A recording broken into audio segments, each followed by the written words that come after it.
Assalamualaikum teman-teman. Perkenalkan, nama saya Nadia Turahma dengan NIM 231340092. Di sini saya akan menjelaskan pertemuan kedua dari mata kuliah Public Speaking. Assalamualaikum warahmatullahi wabarakatuh.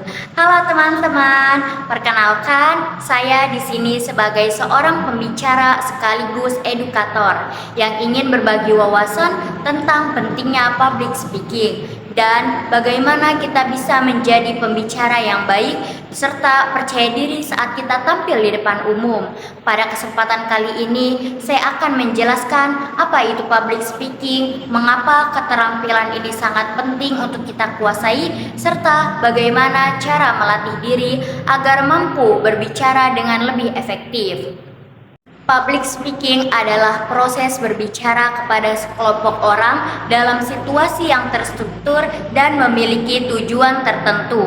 Sebagai seorang edukator, saya memahami bahwa public speaking bukan sekedar berbicara di depan banyak orang, tetapi bagaimana kita mampu menyampaikan pesan, gagasan, dan informasi secara jelas, terarah, serta mudah dipahami. Public speaking bisa dilakukan secara langsung maupun melalui media online, bahkan menggunakan berbagai bentuk komunikasi seperti suara, tulisan, gambar, atau simbol tertentu. Intinya, ketika kita berbicara kepada lebih dari satu orang dengan tujuan tertentu, itu sudah termasuk ke dalam public speaking.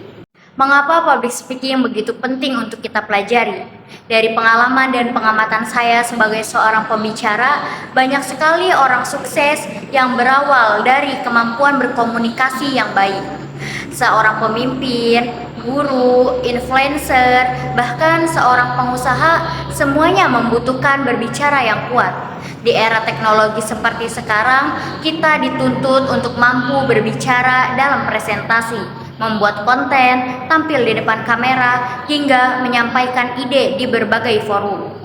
Dalam dunia kerja pun, apapun profesinya, kemampuan berbicara tetap menjadi nilai tambahan yang sangat besar. Di tengah persaingan yang sangat ketat, orang yang mampu menyampaikan ide dengan jelas dan percaya diri akan lebih mudah berkembang. Banyak orang yang menganggap bahwa kemampuan berbicara di depan umum adalah bakat. Namun, sebagai edukator, saya ingin menegaskan bahwa itu adalah mitos. Faktanya, kemampuan public speaking berkembang melalui latihan dan praktik. Semakin sering kita mencoba, semakin sering kita melatih atau berlatih, semakin baik juga kemampuan kita. Tidak ada pembicara hebat yang lahir tanpa proses.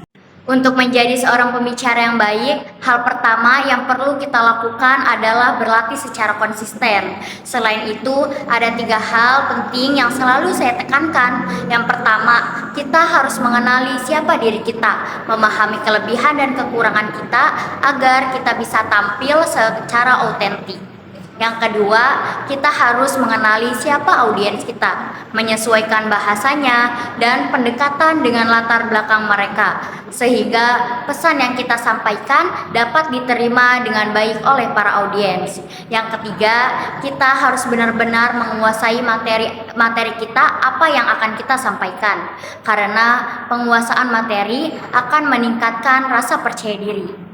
Dalam presentasi, persiapan memegang peranan sangat penting. Sebagai pembicara, saya selalu menyiapkan dan memahami materi dengan matang, serta membayangkan situasi presentasi agar mental lebih kuat dan lebih siap. Saat tampil, saya berusaha menjaga kontak mata, menggunakan bahasa tubuh yang mendukung, mengatur intonasi suara, serta memilih bahasa yang mudah dipahami. Interaksi dengan audiens juga sangat penting agar suasana lebih hidup.